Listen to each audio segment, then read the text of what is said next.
Bom dia, pessoal. Obrigado aí pela presença. Acho que maio foi um mês bem desafiador para a gente. Eu acho que tá claro de falar isso. Quando a gente olha para o resultado dos fundos, né, foi um resultado bem decepcionante para a gente. A gente sabe que ninguém nunca espera ter um mês ruim, mas acontece. Certamente não foi o primeiro e dificilmente será o último. Mas faz parte, assim. É um negócio que a gente prefere que não aconteça, mas às vezes acontece.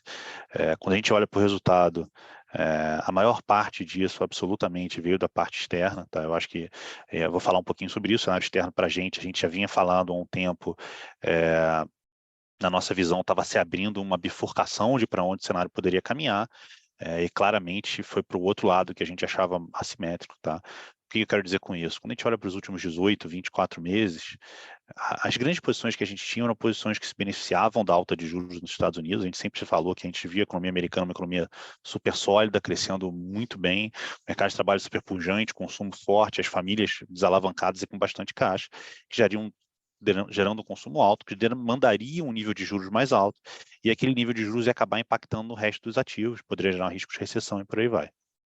Desde março, a gente vem dizendo que o cenário mudou, né? Eu acho que quando a gente começou a ver a crise bancária, primeiro o SVB e depois em abril e maio, os outros dois grandes bancos que quebraram, a gente começou a ficar um pouco mais preocupado com os efeitos dessa crise, tá? Na nossa visão, e como é que funcionou o nosso raciocínio, né?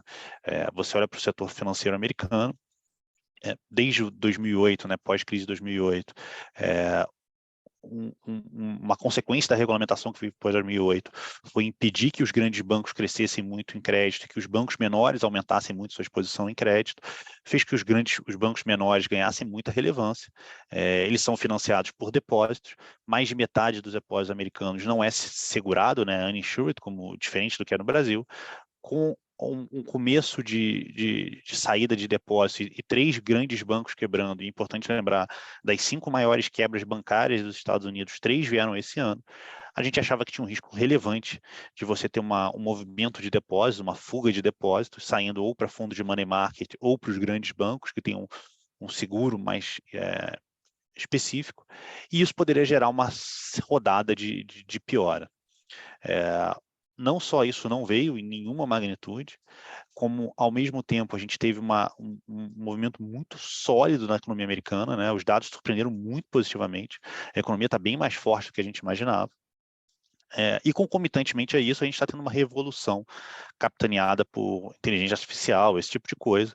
Quando você olha para a Bolsa Americana, a gente olha muito para o S&P 500, né, são as 500 maiores empresas dos Estados Unidos, mas na verdade o que sobe são as 7 maiores, né? As 7 maiores empresas dos Estados Unidos sobem 40% na média esse ano. Tá? Então foi muito surpreendente para a gente acabou tendo uma perda relevante nesse ativo. Claramente o cenário se mostrou errado.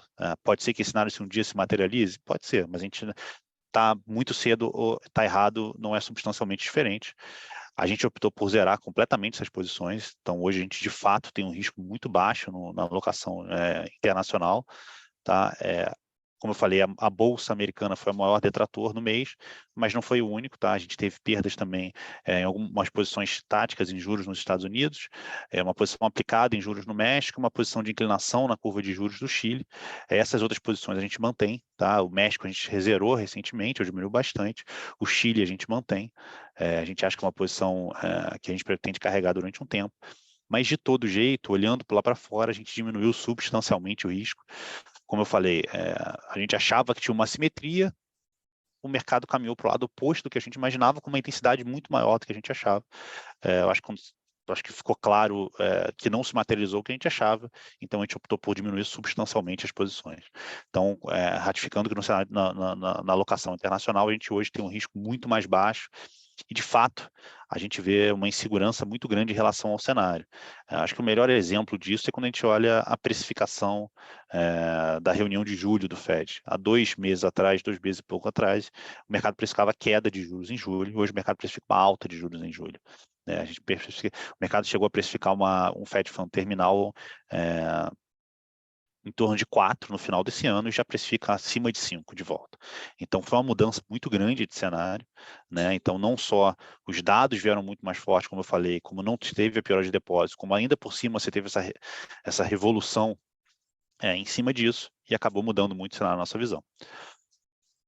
Por outro lado, quando a gente fala das alocações domésticas, também não foi um mês brilhante, né? A gente já vem falando há algum tempo que a gente tem carregando posições aplicadas em juros reais no Brasil. Isso também teve um resultado um pouco negativo. A gente teve um pequeno resultado negativo também no câmbio, e que em parte foi compensado pelo resultado positivo de bolsa. O que aconteceu e como é que está na cabeça olhando para frente? Já há algum tempo a gente vem buscando posições aplicadas em juros, né? Mas principalmente em juros reais, tá? Majoritariamente em juros reais. Na nossa visão, um governo que tem uma propensão maior a gastar, né, num ambiente que, como o Fernando falou, a gente já vinha vendo uma recuperação mais sólida da atividade no Brasil, a gente achava que a inflação ia ter dificuldade de desacelerar, talvez não no curto prazo, mas certamente ao longo dos próximos anos, e a gente estava preferindo manter essas posições aplicadas em juros reais, por achar que tinha uma simetria e uma proteção implícita na inflação. Como o Fernando falou, a gente foi muito surpreendido com a queda da inflação. Tá? Eu acho que isso acabou prejudicando um pouco a marcação das Bs ao longo do mês. Quando a gente olha para a inflação implícita nos próximos 2 anos e meio, caiu quase 1,5% nesses últimos 45 dias. É uma reprecificação bem relevante. Tá? Isso, por um lado, afeta a marcação das Bs e não se comportou tão bem quanto a gente gostaria. Por outro, gera uma assimetria muito, muito grande. Tá? A gente acha que nesse nível de inflação implícita, se a inflação for muito abaixo, ou for abaixo do que está, e a gente discutiu muito profundamente isso ontem até, por exemplo, se a inflação for abaixo do que está implícito nas NTNBs, a gente acha que o nível de juros que a gente vai ter é muito mais baixo. Então, a inflação nesse nível de preço te dá uma proteção muito, muito grande. Então, quando a gente escreveu na carta, para quem não recebeu, pode entrar em contato com a gente mandou segunda-feira, a gente falou um pouco sobre isso, em que a gente fala que nesse nível de preço a gente vem aumentando paulatinamente as posições em juros reais. A gente acha que tem uma assimetria muito grande nesse mercado. Como o Fernando falou, essa queda da inflação, ela gera um espaço maior para o Banco Central para antecipar a sua queda ou ter uma magnitude maior de queda. Tá? Então, acho que é um cenário que vai, se por um lado não se comportou, o ativo específico que a gente escolheu não se comportou como a gente gostaria, por outro ele vai gerando uma simetria cada vez maior e a gente tem aproveitado para aumentar essa posição no portfólio. De outra forma, a posição, por outro lado, que performou bem, e a gente também vem aumentando substancialmente a posição em bolsa. Tá? A gente achava já a bolsa, a gente já vinha falando isso já há 40 dias, a gente achava a bolsa assimétrica. Tá? A gente, por mais que a gente não achasse um cenário brilhante para o Brasil, a gente achava a bolsa assimétrica, dado as perspectivas de queda de juros e uma atividade melhor. E isso, de fato, só melhorou. Né? Então, você teve uma melhora no cenário externo, que a gente, por mais que a gente não seja ultra otimista, a gente não seja comprador de bolsa americana, a gente entende, por outro lado, que os riscos de um cenário de cauda caíram substancialmente. Então, se diminuiu esse risco. Você tem uma atividade no Brasil muito melhor do que a gente achava. Quando você olha o mercado no começo do ano, discutia-se um PIB entre 0,5 e 1, hoje a gente já discute um PIB entre 2 e 2,5. Tá? Ao mesmo tempo, você tem uma inflação muito mais baixa e uma perspectiva muito mais relevante de queda de juros. Então, quando a gente olha para todos os vetores que implicam na renda variável, a gente tem uma perspectiva de juros menor, uma perspectiva de inflação menor, uma perspectiva de crescimento melhor, uma perspectiva externa, pelo menos, sem grandes sustos. Nesse ambiente, quando a gente olha a Bolsa, de fato é o ativo brasileiro que tem maior prêmio, né? Quando a gente olha os ativos tradicionais que têm algum prêmio de risco, né? O câmbio está nos seus melhores momentos, a curva de juros longa, né, que não é nem tão afetada pelo Banco Central, está nos seus melhores momentos, e quando você olha a Bolsa ainda está entre 10% a 15% abaixo de um preço, de um padrão médio de relação preço-lucro. A gente acha que tem espaço para uma correção aí, a gente não, como a gente tem falado, a gente não acha que tem uma tendência ultra longa de alocação em renda variável, mas a gente acha que pelo menos uma reprecificação relevante pode acontecer com a Bolsa. Então a gente já vem aumentando essas posições aí ao longo das últimas semanas, é uma posição que a gente espera carregar um tempo. Tá? Então, resumidamente falando, a gente tem hoje um risco bem baixo lá fora. O que a gente tem mais relevante são posições de inclinação da curva de juros do Chile, buscando se beneficiar da queda de juros lá. Alguma posição pequena em México.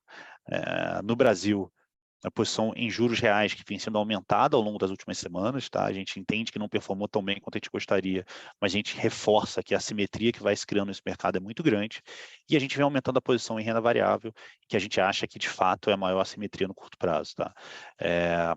Em paralelo a isso, a gente tem uma pequena posição comprada em dólar contra real, não que a gente seja ultra pessimista com o câmbio, muito pelo contrário, mas quando a gente olha para os novamente também para os vetores que impactam o câmbio, a gente tem um preço de commodity um pouco mais baixo, a gente tem uma perspectiva de juros nos Estados Unidos mais alta do que a gente achava há pouco tempo atrás, e uma perspectiva de juros no Brasil mais baixa do que a gente achava há pouco tempo atrás. Então, você está diminuindo um pouco o diferencial de juros no Brasil.